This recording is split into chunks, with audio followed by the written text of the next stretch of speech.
Worldwide movement, peace, love, respect. Big King Sadiq hollering at you one more again. All right. Well, folks, listen. Thank you so much. Yet again, this is the continuation of the previous video we were working on.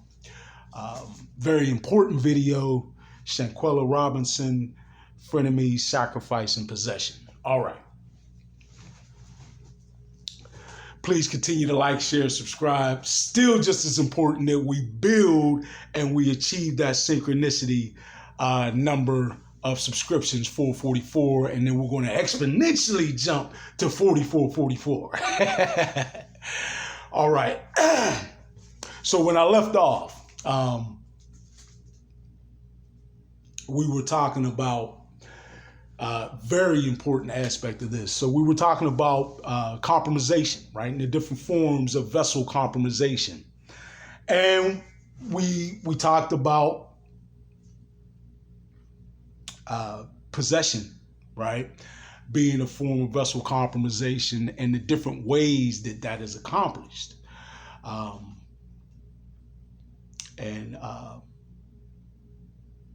It's a very dark, obviously, process, if that's even a good term to use, right?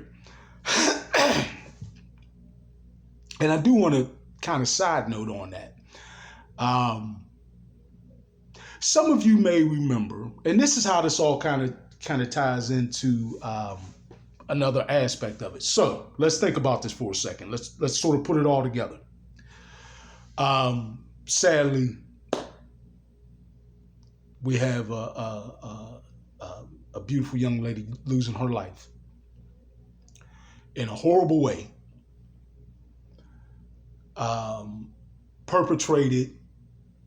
murder perpetrated by her members of her close circle, her friends, right? So that led us to talking about frenemies, right? And I sort of circumnavigated to how someone could be, because if you think for a second, you know, if people are your friends, right, or you know, family member, any form of loved one, these are the people you trust, the people who trust you, the people you have the closest relationships with in life, right? So how do we have this situation where that group of people, your inner circle, kills you, conspires to kill you even, and then perpetrates it? Surely the act, not only just of an enemy, but of a heinous and dark act, right? Which is what I'm getting to. On possession, well, no, it all just continues to tie in.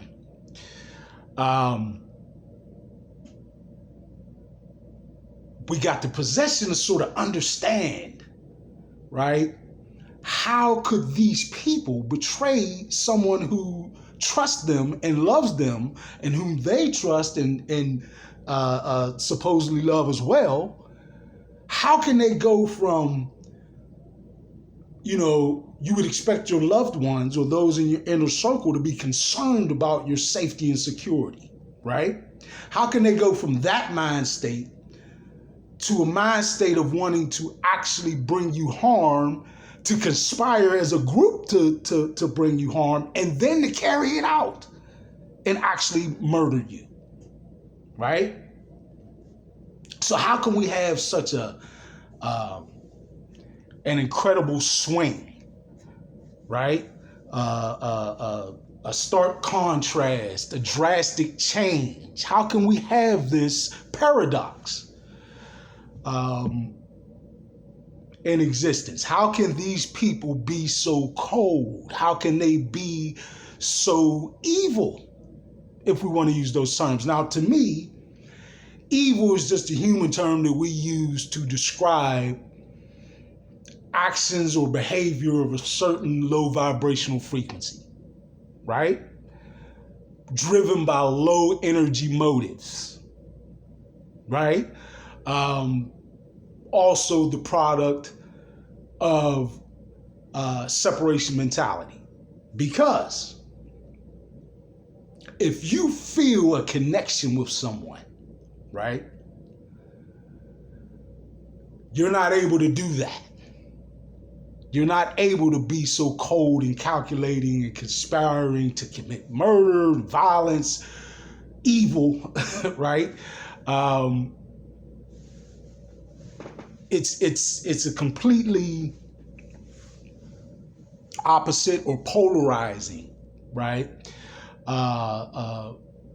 Frequency, emotional, and mental state for a person to have to be at to do that. So what is going on with that frequency, the mental and emotional states of these people who've done this, right? How could you? Well, folks, possession is one solution, is one explanation, right? Not saying that that's the case here, but it's a possibility. Now that brings me back around to what I talked earlier in the previous video about how Hollywood and former movies and TV shows and whatnot gives you little clues or examples of things that are posed as fictional, but may be based on something realistic, right? So there's a series, Supernatural. That's the name of it. Many of you may be familiar with this, where the two brothers are essentially fighting against evil, and they're often coming up against demons and physical demons and human physical vessels that have been compromised by these dark, negative, low vibrational frequency forces, right? So in the show, there are several instances or episodes where they delve into how this takes place, right? And they even show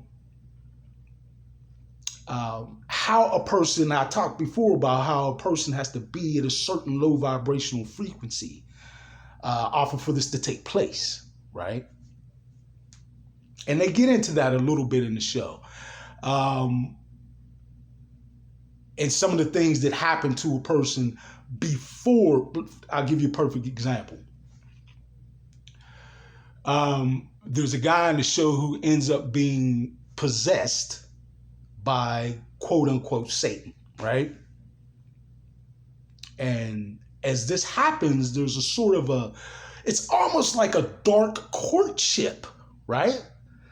Where Satan is talking to this guy in little whispers and in dreams and whatnot. And then finally, one night, he starts to talk to this guy and he starts to show him visions, right? The young guys, or the guy in question here, his child had been murdered, I believe. And, you know, I don't have to go far into how he must have felt toward the individual who did this, right? And understandably so, right? He had deep, dark feelings toward this person, very low vibrational feelings. Again, understandably so.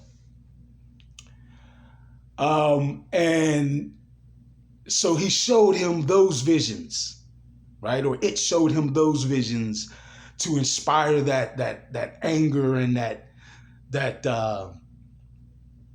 that vile feeling of pretty much pushing him to want to do this guy harm.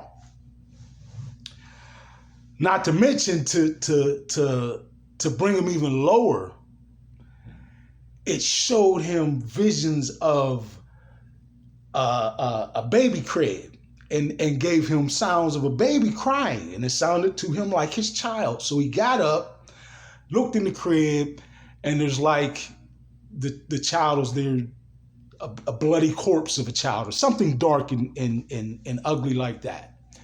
So all these visions and the little whispers and the dream interference and all this, which I'm sure you saw my other videos where I talk about dreams being a multidimensional experience. But anyway, if not, check that out, and I'll probably be retouching that subject soon. But anyway, through all this imagery and this dark courtship, he was able to bring this guy down to a desperate low. I mean, the guy's just crying out in anguish. This pain in his heart is just unbearable, right? Thinking about his child being taken from him in this way. So then when apparently when the entity senses the man is at his lowest vibrational frequency point, boom, it gives him the proposition. All you have to do is let me in. Now, in the series, there's different rules or whatnot that are set forth about how a demon can enter into a physical vessel of a human being, and then vice versa for an angelic presence or entity, etc. The bottom line is he got to a point where the entity communicated to him, if you allow me into your vessel, I'll help you get your revenge and I'll take away the pain, right? So there's the dark offer, right? And he takes it, right? He's just in too much pain. He just can't take it anymore, and he's got to do something. He takes the offer, and that night, the Satan entity jumps into his body. Okay. Vessel now compromised. That individual no longer in control of their own physical vessel. All right? Vessel compromisation to the highest degree, you might say. All right. So, again, we've got this situation or this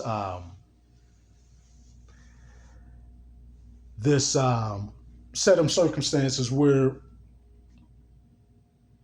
possession is something that apparently is taking place with this particular individual, right? And the individual may be going through quite a bit mentally and emotionally, right? Spiritually, and is essentially in a very dark place. Okay. Now, where we tie this all back in together is, again, there's the tragedy with Shanquella Robinson. There's the whole frenemy situation and how dark that can get and has gotten between them.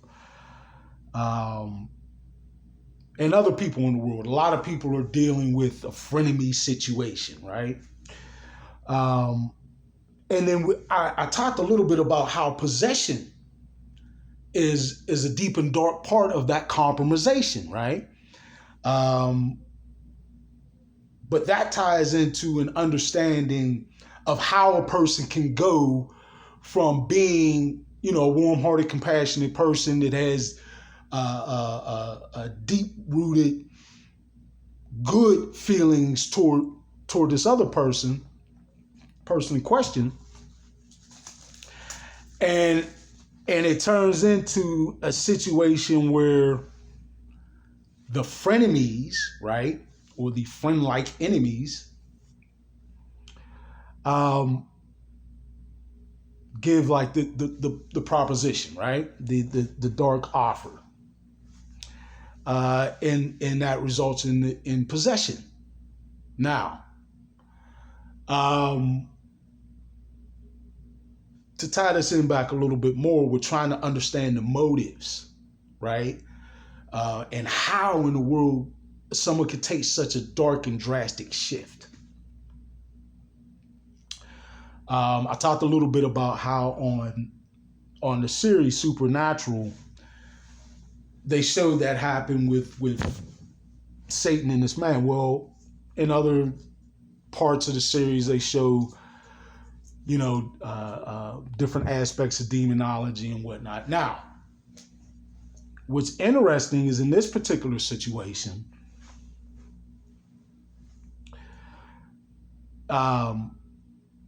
possession is being discussed or starting to be discussed and delved into as a subject matter, along the lines of obviously frenemies, what happened to Shanquella Robinson, and then the I don't know if caveat's the right word, but the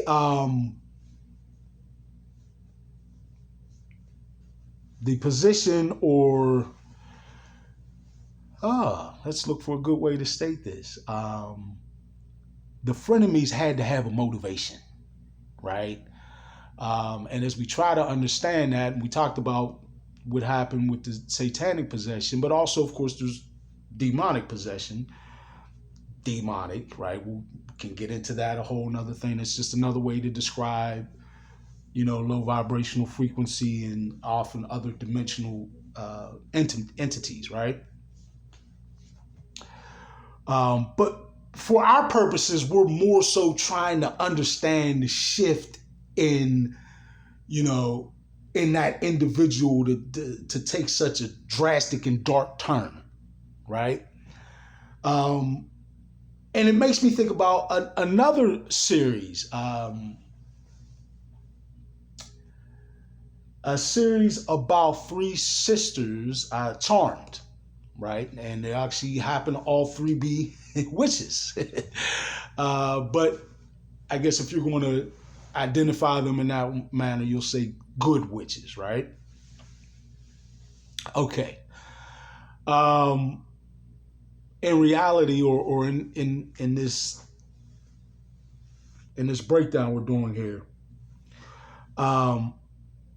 we understand the frenemies and the mentality that has happened there. We understand the possession as a means of vessel compromisation, right? And we understand that there are aspects of all this that we can break down a little bit further because there's some more information to be gleaned there, right? But the sacrifice aspect starts to come into it now because these frenemies, and we cause us to think about motivation, right? And where a person is actually resonating at, right? In terms of their vibrational frequency. Now, on this show, this other show, Charmed, they often fought evil and different dark forms and whatnot. And they often actually got into a lot of battles with demons, right? Now, what was interesting on their show was that they showed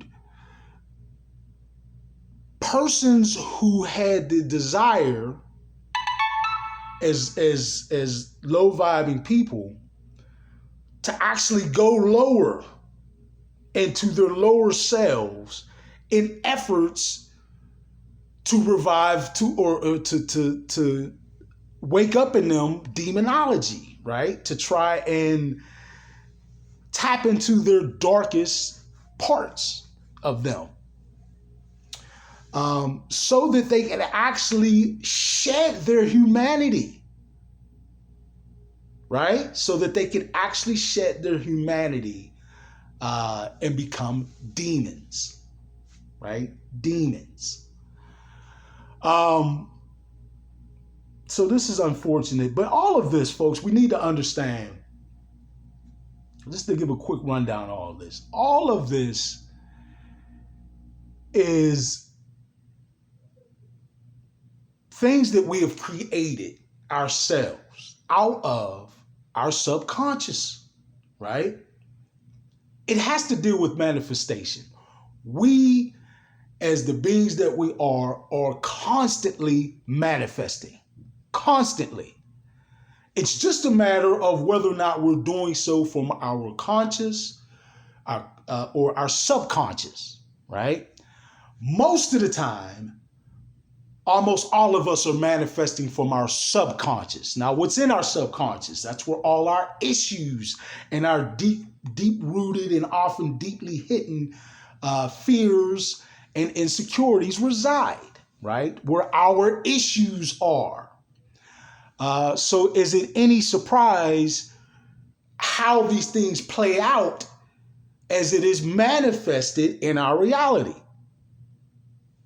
What do you mean, Big King? How is it manifested in our reality? Folks, when I say we are manifesting, energetically, we are literally transmitting a signal, right? An electromagnetic signal into the quantum field, which is the energetic field that is a part of, intertwines with, influences, and directs consciousness and energy, right?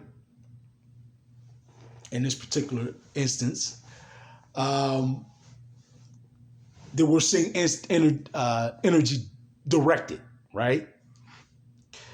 Now, our conscious, again, well, let me not misstate. Our subconscious is where most of the time we're manifesting from, right?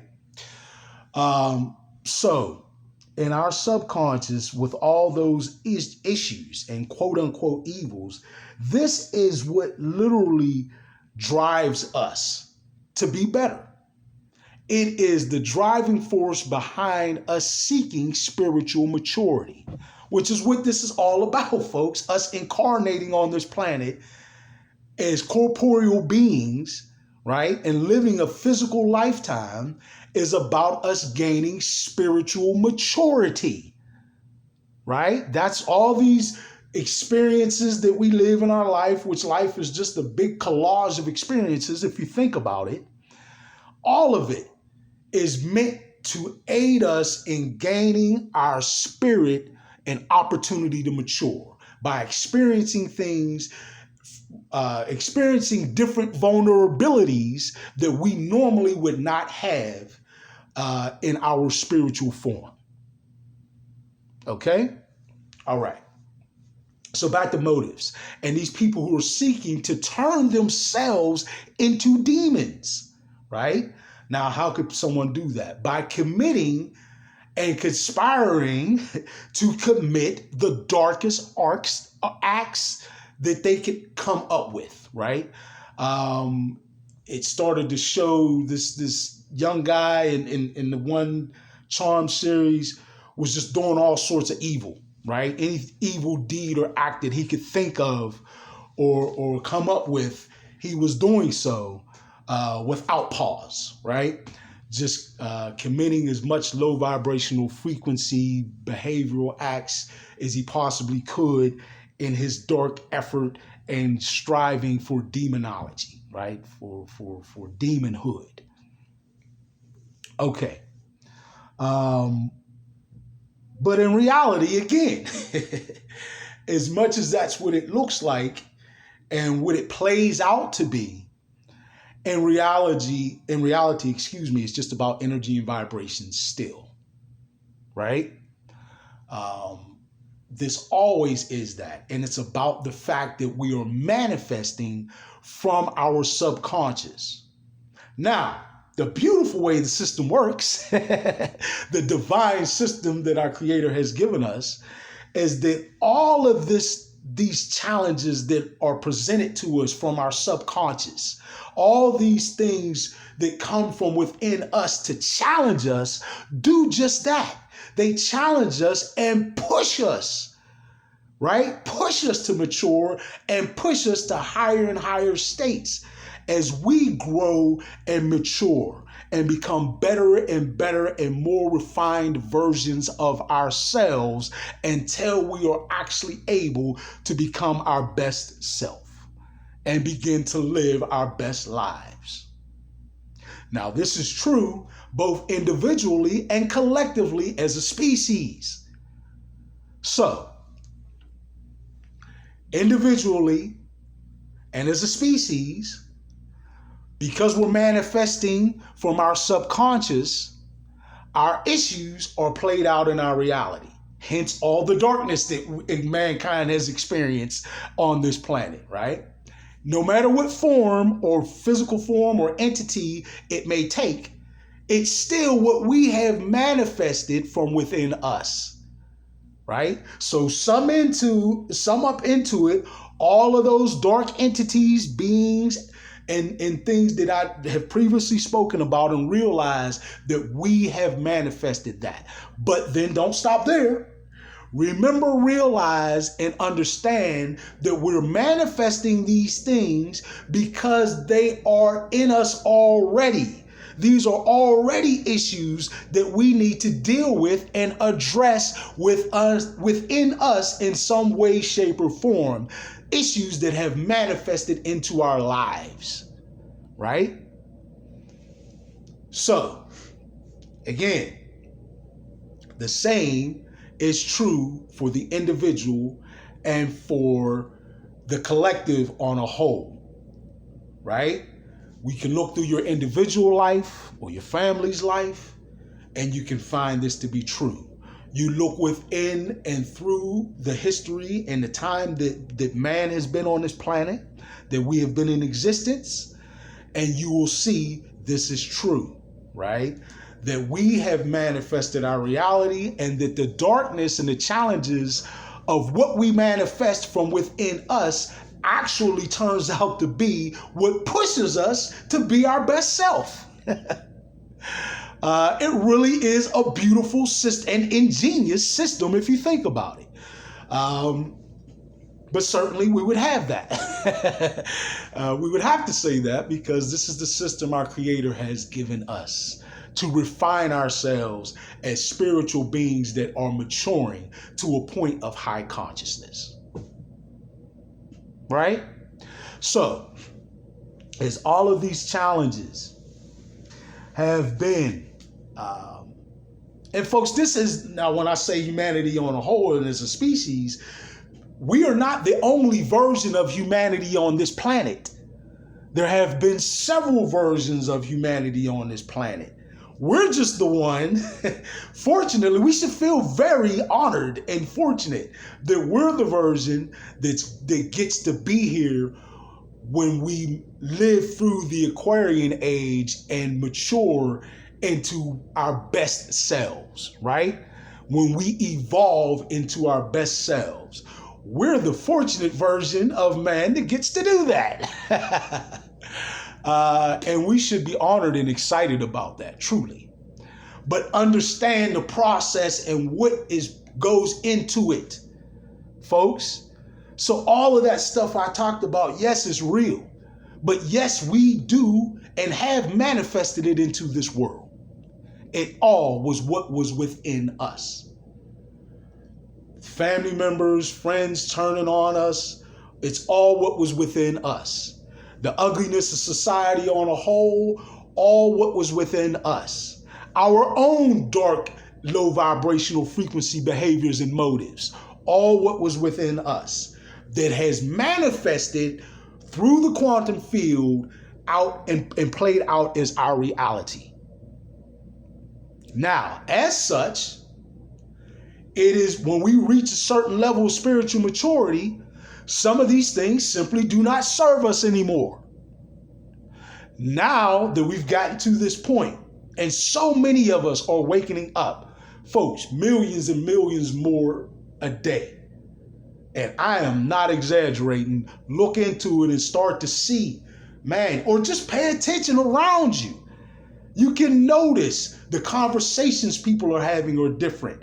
The way people are thinking is different. People are thinking more analytically. People are starting to ask why. Not only why, but why is it that way, right? We are reaching a point where no longer can we be subjugated by the socially economic elite, right? So as those things do not serve us anymore, no longer does vessel compromisation serve us. As free will, true free will on this planet must be ours in order for us to be truly able to be given a just opportunity in duality. So this ties all into this year. Vessel compromisation must end this year, right? Because we have to have a free will opportunity to choose. Ascend to a new higher vibrational frequency paradigm, or descend lower into ourselves in our own lower vibrational frequencies, right? But again, still, that's all right, folks. I'm not damning you or saying that you're going to hell. There is no hell. You're not going to hell, folks. You just got some more work to do. You got some more growing to do. That's all. That's all. People who you see who commit, even as dark and as dastardly and as low vibe, if you want to say that, as like what has happened to Shanquella Robinson, right? And many other folks. Many other folks, right? As dark as all that is, it is still what manifested from within us to push us further. And now we don't need it anymore. It does not serve us anymore because vessel compromisation interferes with free will. And this year, like I told you a while back, this year is about duality and choice. And in order for us to have a true free will choice, vessel compromisation must end. And by us acknowledging that, speaking it out, realizing that is what we're sending into the quantum field. So focus on that, right? Don't just speak it truly to give it that substance. But also, don't stop there. Focus on what this world would be like, what this world is going to be like as folks regain full control of their vessels who may not have that now. Okay? Think of what your life, how your life will be that much better, as many of us do have folks within our inner circle who are compromised, right? It's a very deep subject, a touchy subject, but it's one that we got to raise awareness on and we got to be real about, because it's time for us to end it. We can't end it by being in denial of it. It's not how this works. We end it with spiritual maturity and working our way through it. Look at it right now. Low consciousness, vessel compromisation serves us, serves me no longer. Serves you no longer. It does not serve us any longer. It's time for free will. It's time for free will. It's time for free will. So let's manifest it collectively and individually. And so it is. And so it is. So it is. Mean it when you manifest it. You are powerful beyond fathoming. And it is within you to manifest it. It is within us all to manifest it on this planet as we move forward with free will and an opportunity to mature and grow to our next stage of existence. our next stage of evolution on our beautiful planet. And in the process, change our paradigm from one of misery, pain, and hate to a high vibrational frequency paradigm of peace, love, respect. Huh?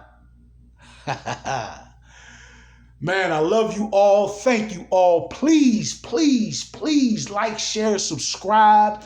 If there was a video that I ever make, or two videos to comprise one complete thought here, it's these two, my most comprehensive on this subject. Shanquella Robinson, condolences again. And beautiful high vibrational frequency flight on your transition, sister.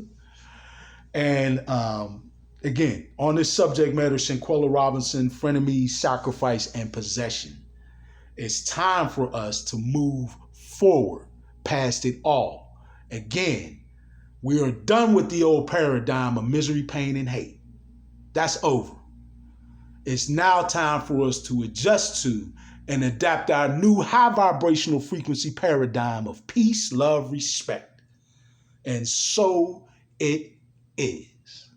I love you all. Thank you. Namaste.